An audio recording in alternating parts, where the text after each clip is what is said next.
السلام عليكم ورحمة الله وبركاته. إن الحمد لله نحمده ونستعينه ونستغفره ونؤمن به ونتوكل عليه ونعوذ بالله من شرور أنفسنا ومن سيئات أعمالنا. من يهده الله فلا مضل له ومن يضلل فلا هادي له فلن تجد له وليا مرشدا. ونشهد أن لا إله إلا الله وحده لا شريك له. أما بعد فأعوذ بالله من الشيطان الرجيم. بسم الله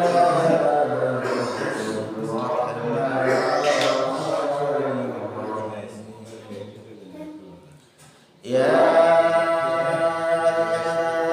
أيها الذين آمنوا كتب عليكم الصيام كما كتب على الذين من قبلكم لعلكم تتقون.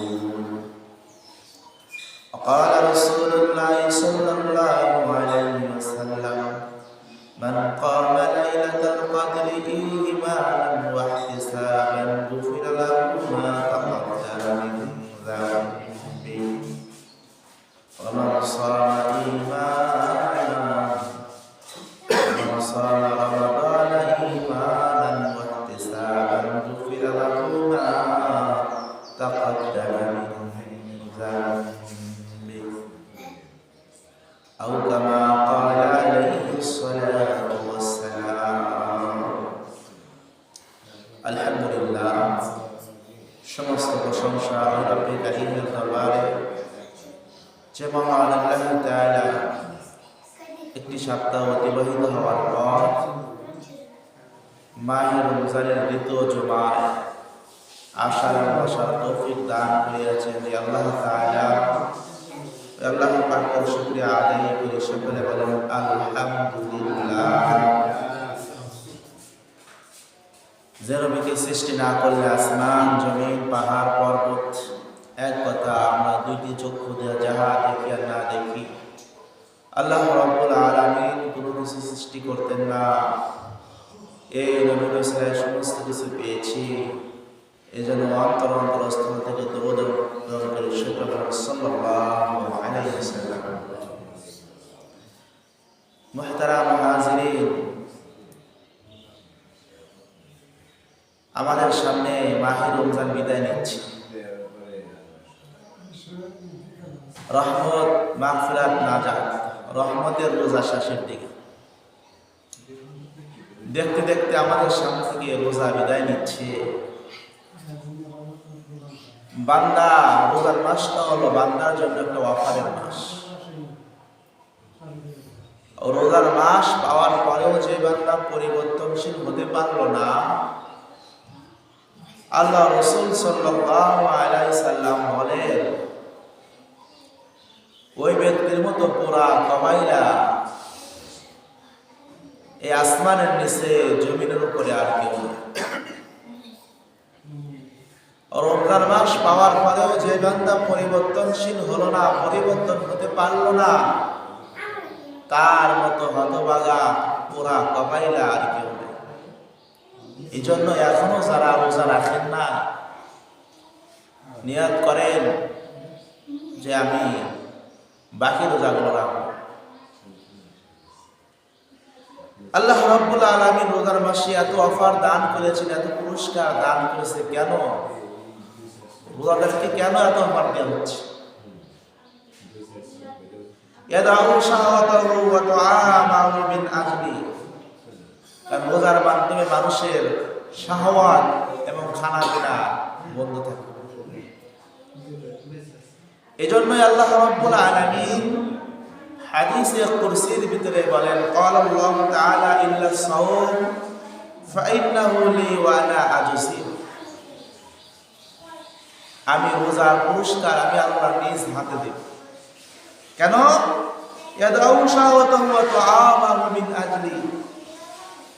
রোজা রাখার কারণে বান্দা সহবাস করা থেকে এবং পানাহার থেকে বিরত থাকে। মানুষের এই দুইটা জিনিসই কষ্টকর। খানা পিনা দূর করা এই জিনিসটা থেকে মানুষ কি করে? কষ্টসাধ্য। আরো যতগুলো ইবাদত আছে অন্য ইবাদতের মধ্যে এগুলো জড়িত না, কিন্তু রোজার মাধ্যমে এগুলো জড়িত। এই জন্য আল্লাহ বলেন আমি রোজার পুরস্কার আমি নিজ হাতে দেব।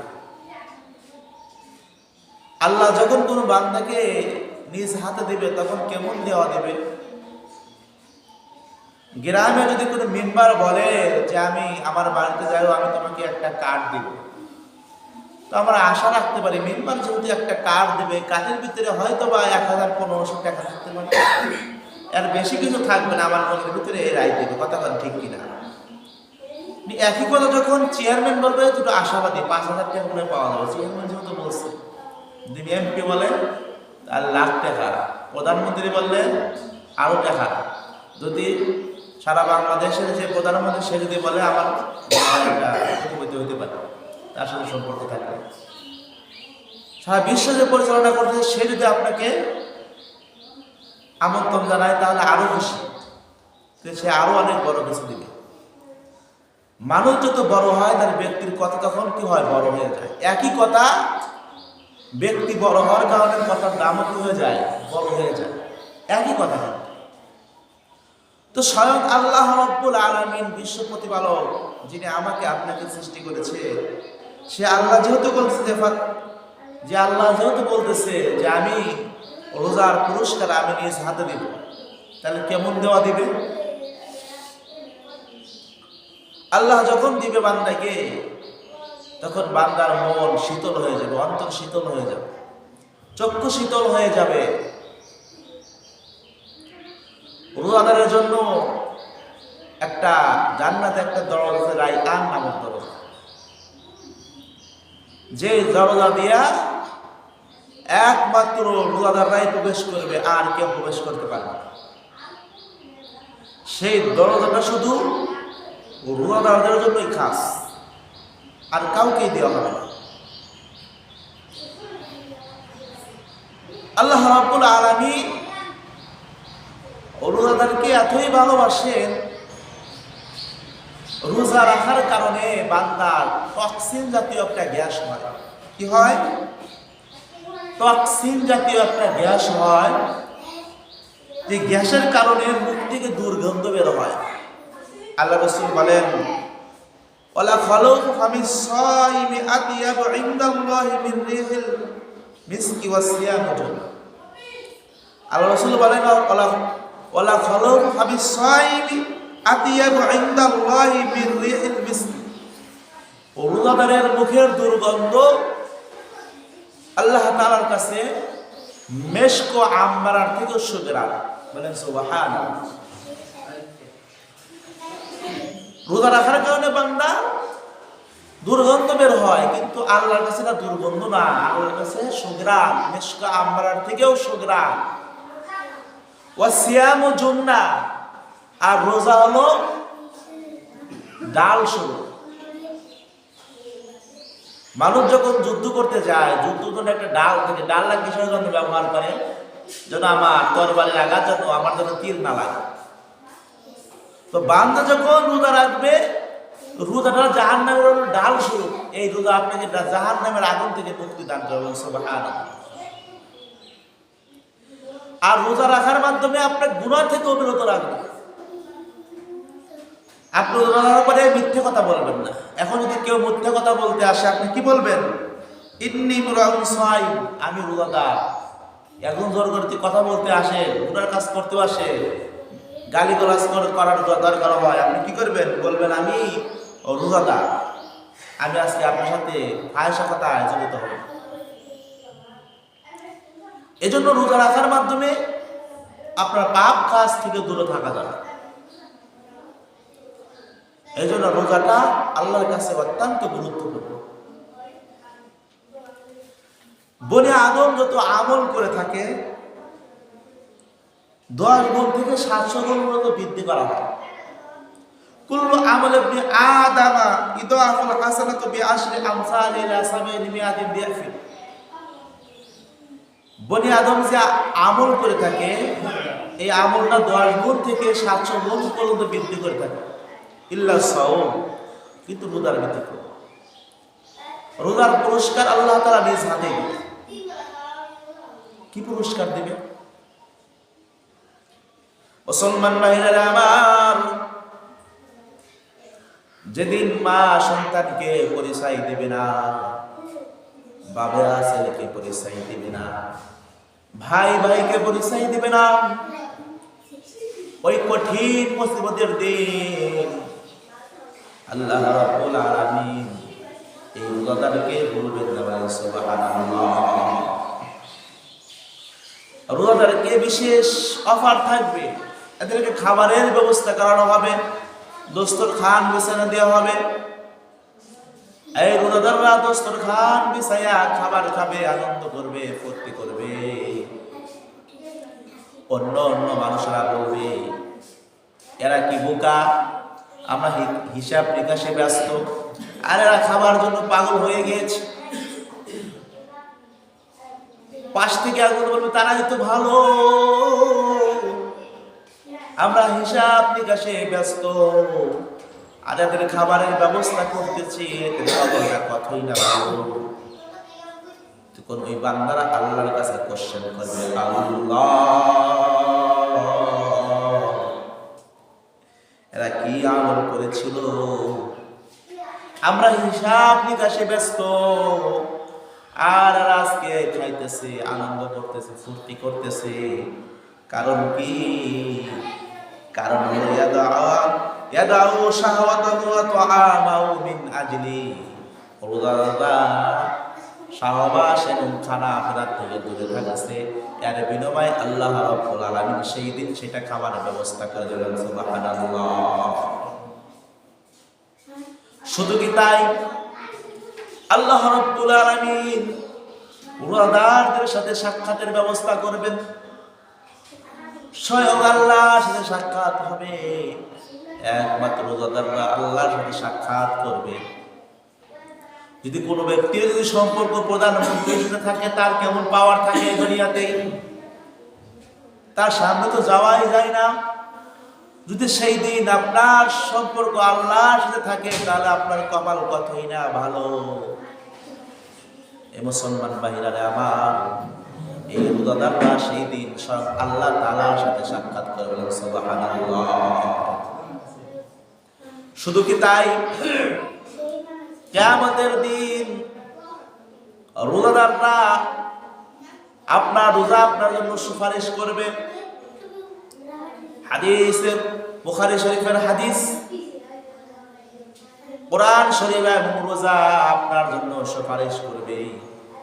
যেদিন কারো সুপারিশ কাজে আসবে না, সেই দিন কোরআন আপনার জন্য সুপারিশ করবে, রোজা আপনার জন্য সুপারিশ করবে। আল্লাহ,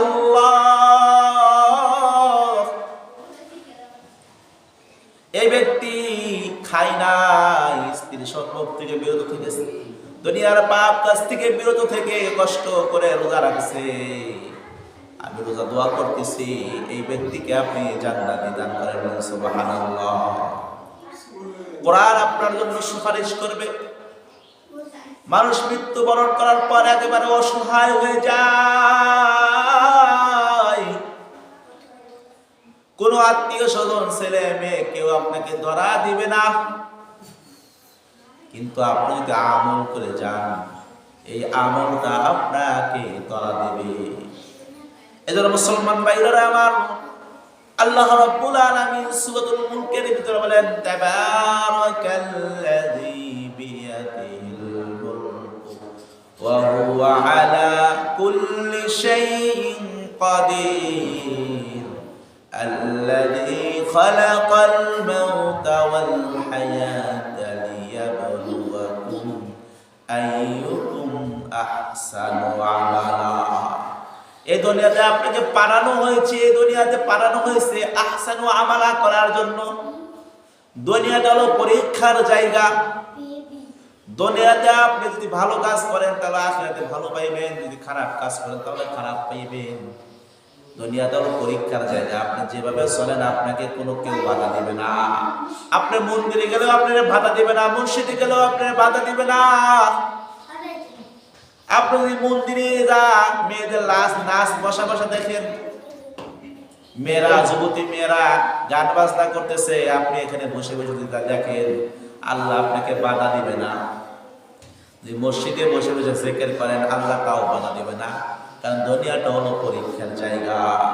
যা মন চায় তাই করেন, দেখা যাবে পরীক্ষার সময়, ফলাফলের সময় আপনি জান্নাতি না জাহান্নামী দেখা হবে ওই সময়। দুনিয়াতে আপনাকে কেউ কিছু বলবে না, আল্লাহ আপনাকে ছাইড়া দিয়েছে। দুনিয়াটা হলো পরীক্ষার জায়গা। মুসলমানের জন্য এই দুনিয়াটা হলো জেলখানা। মন চাই জিন্দিগি নিয়ে চলা যাবে না। আপনি মুসলমানের ঘরে জন্ম নিয়ে আপনি কেমনি ভাবে আপনি হিন্দুদের উৎসবে যা আপনি লাচালাচি করেন, নাচ গান দেখেন, আপনার বিবেককে একটু সাড়া দেয় না? কোন হিন্দু আপনার মসজিদে নামাজ পড়ার জন্য আইসেনি? এরা তো এদের ধর্ম ঠিকই পালন করতেছে।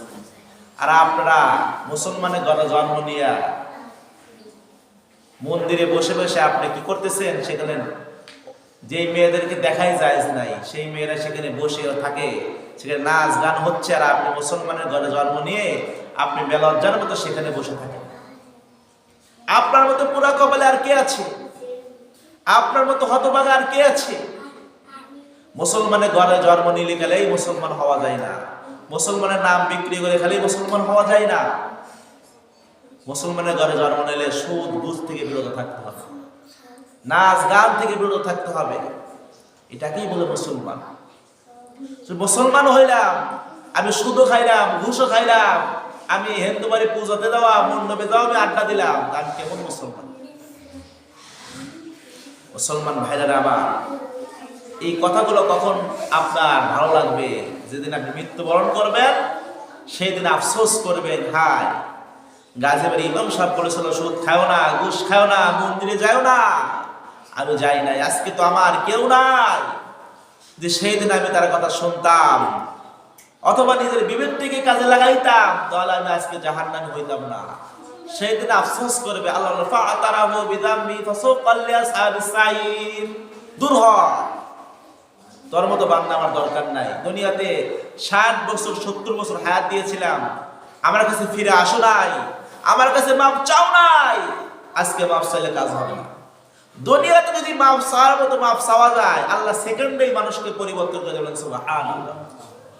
হযরত ওমরের জামানায় এক যুবক মদিনার আতিক নামক বাজার থেকে মদ কিনছে। মদ কিনে এক বোতল তো খাইছে, আর এক বোতল ব্যাগে বইরা রাস্তা দিয়ে বন্ধুদের সাথে খাবে রাত্রে, সেই জন্য সে বের হচ্ছে। এই যুবক বোতলের মদ খায়া মাতলামি করতে করতে রাস্তাতে বের হচ্ছে। আর খলিফাতুল মুসলিম হযরত ওমর রাত্রিবেলায় বের হতেন প্রজাদেরকে দেখার জন্য, যে আবার প্রজারা কে কি করে এগুলো দেখার জন্য রাত্রে বের হতেন। দেখে গভীর রাত্রে এক লোক আসতেছে, কালা কুটকুটো দেখা যায়, যতই সামনে আসে দেখে একটা মানুষ। তখন হযরত ওমর সেই যুবককে বলে, হে যুবক, এত রাত্রে কই যাও?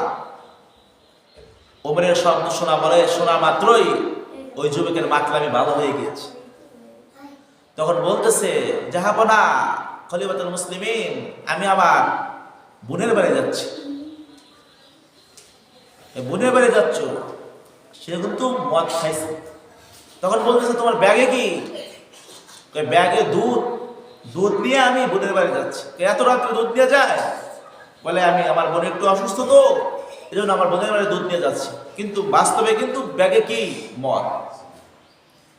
খলিফা হযরত ওমর বলছে, দেখি তোমার দুধ দেখি।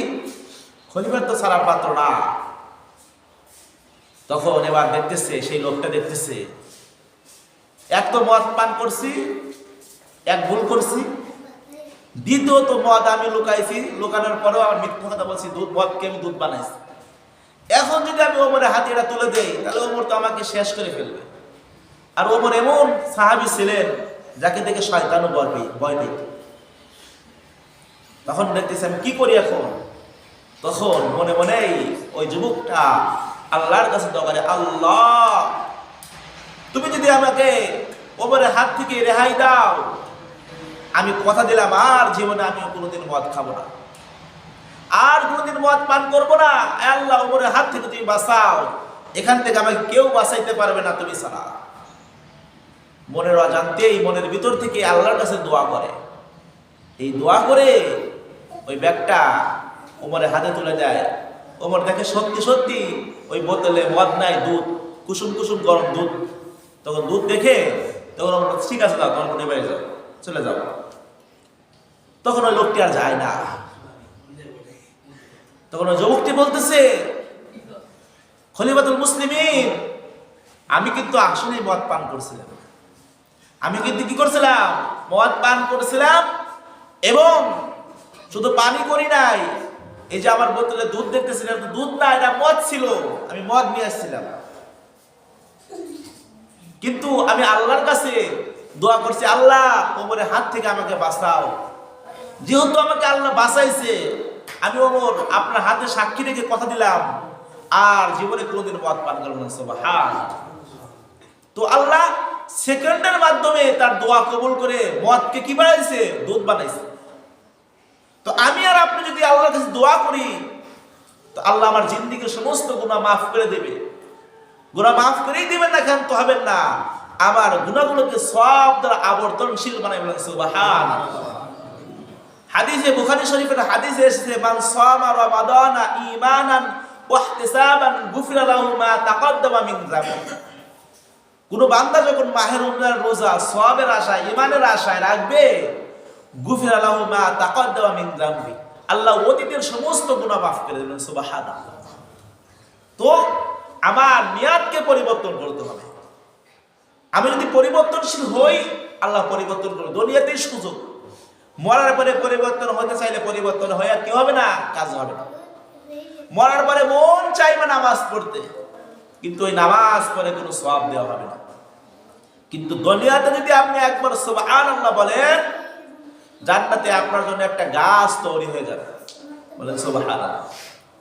এই জন্য এই দুনিয়াতে আপনাকে পাঠাইছে ইবাদতের জন্য। ওমা খালাকাতুল জিন্না ওয়াল ইনসা ইল্লা লিয়াবুদুন। এই মানুষ এবং জিনকে পাঠাইছে আমার ইবাদতের জন্য, আমার গোলামি করার জন্য, আমার দাসত্বের জন্য। যেদিন কেউ ছিল না, আমার মায়ের পেটে আমি যখন থাকতাম, সেদিন কেউ ছিল? সেদিন আমাকে কে লালন পালন করছে? ওই আল্লাহ লালন পালন করছে। রূহ জগতে কে লালন পালন করছে? আমি যখন আবার চলে যাব, সেদিন কে আমাকে লালন পালন করবে? পিছনের দিকে তাকাইবেন, 10 বছর 20 বছর আগে আপনার মাও ছিল, বাবাও ছিল, বড় ভাইও ছিল, দাদাও ছিল, এরা কই গেল? প্রতিবেশীরা আশেপাশে কত কাকা চাচা কত মানুষ ছিল, একসাথে বসতাম, চা খাইতাম, আজকে তারা নাই। এইভাবে আপনারও একদিন যেতে হবে।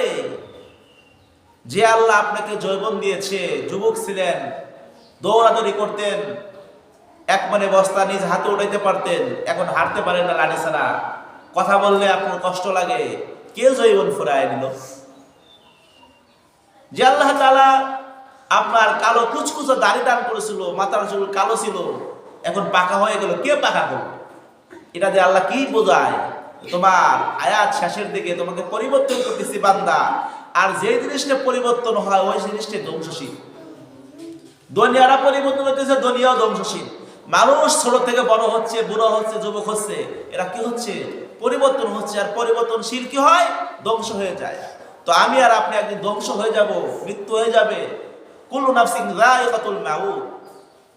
মৃত্যুর স্বাদ আস্বাদন করতেই হবে। মৃত্যু যেহেতু আমার আস্বাদন করতেই হবে, মৃত্যুর জন্য আমার সামান গোছাইতে হবে। আপনি সাধারণত বাংলাদেশের টাকা যদি ভারতে চালান, ভারতে চলবে, ভারতের টাকা বাংলাদেশে চলবে, একটা টাকার একটা নিয়ম আছে। এই টাকা কি করতে, পরিবর্তন করতে হয়। এই দুনিয়াতে যদি এক রাষ্ট্রের টাকা আর এক রাষ্ট্রে না চলে, পরিবর্তন করে বাংলায় নিতে হয়। তো আপনি যে এই টাকা যদি 1 বছর টাকা যদি আপনি কবরে নেন, ওইটা কি কবরে আপনি কাজ করতে পারবেন? কবরের জন্য কাজ হলে নেকি অর্জন করতে হবে, নেকি কামাই করতে হবে। যার যদি নেকি থাকবে সে যত বাদশাহী গান করবে। আর নেকি পাওয়া যাবে কোথায়? আল্লাহর কাজ করতে হবে, ইবাদত করতে হবে। এই রোজা মাসটা হলো বান্দাকে অফারের মাস। একবার সুবহানাল্লাহ বলতেছেন, অন্য মাসে যদি 10 নেকি হওয়া থাকে, এ মাসে 70 নেকি হওয়া থাকে, 170। নফল নামাজ পড়লে ফরজ নামাজের সওয়াব পাওয়া যাবে। এই মাসে যদি পরিবর্তন না হয়, আর কোন মাসে পরিবর্তন হবে? এই মাসের ভিতরে একটা রাত আছে, যে রাতটা হলো খায়রুম মিন আলফি শাহর, হাজার মাসের থেকে উৎকৃষ্ট। যোগ করলে আসে 83 বছর 4 মাস ইবাদত করলে যেরকম সওয়াব, এই রাতে যদি আপনি এক রাত ইবাদত করতে পারেন, তার থেকে বেশি সওয়াব।